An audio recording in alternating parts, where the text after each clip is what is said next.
heard in one of your lectures, and you said there are too many decision makers in urban education that are disconnected from the population they serve. What did you mean by that?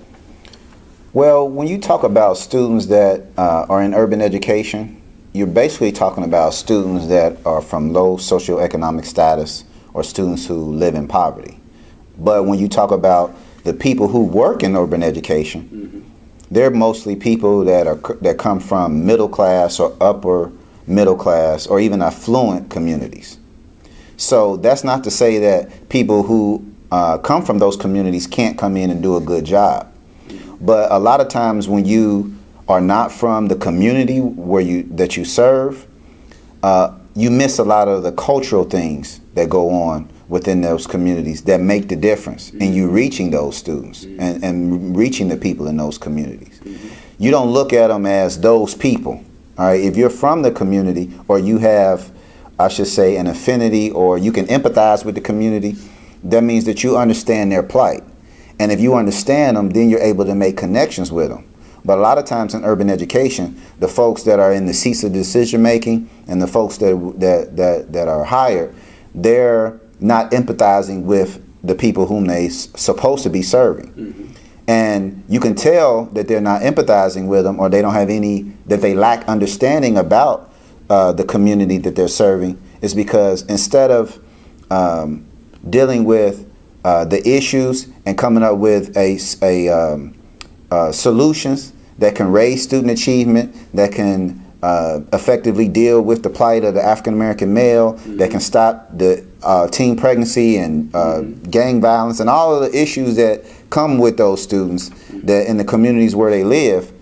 When they come to school, what usually happens is they try to put extra rules in place, and they become more rigid and more stifling, and they come up with more policies and more rules to try to restrict students. All right, so then it becomes like a jail as opposed to a school experience. That's the reason why you have things like uniforms in urban schools now. Most urban schools that you go into, you're gonna find that students wearing uniforms.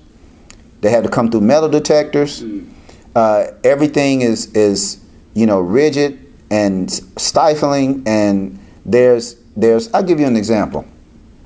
A few years ago, I visited Lebanon Correctional Institution in Ohio, and I was going there because I was going to work with a group of educators, and we were going to start a tutoring program for inmates that were incarcerated, for the inmates there in Lebanon.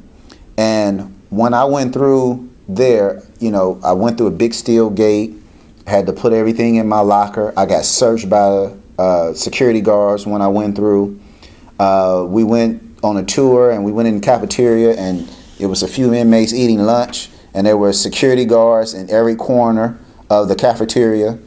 And this was the whole, everything was regimented. All right, you go here, you go here, you go, and that's what jail's supposed to be. You don't have your freedom. Everything should be restricted, because that's what prison life is about. Okay, so then the next day I went to my job as an urban school principal, and guess what happened? I went through the metal detectors. All right, in the cafeteria there were security guards in every corner, monitoring. All the students had on uniform. Everything was regiment, and it made me think, and I had an epiphany. I said, wait a minute, school isn't supposed to be like this. That's what jail is like. But see, that's what happens in urban education, and when you're dealing with students that you don't understand and students that you don't have any connection with. That's why guys like me are very important, because I'm someone who comes from that urban environment. I went to urban schools. I later was a teacher in urban schools, then assistant principal, and then a principal. So I have a different perspective that most scholars or most authors, or however you want to put it, they don't have, because they don't have my background. So I once sat in the same seats and walked through the same shoes of the students that I serve. So I have a different affiliation. I have a different connection. I understand them. So when they laugh, I laugh.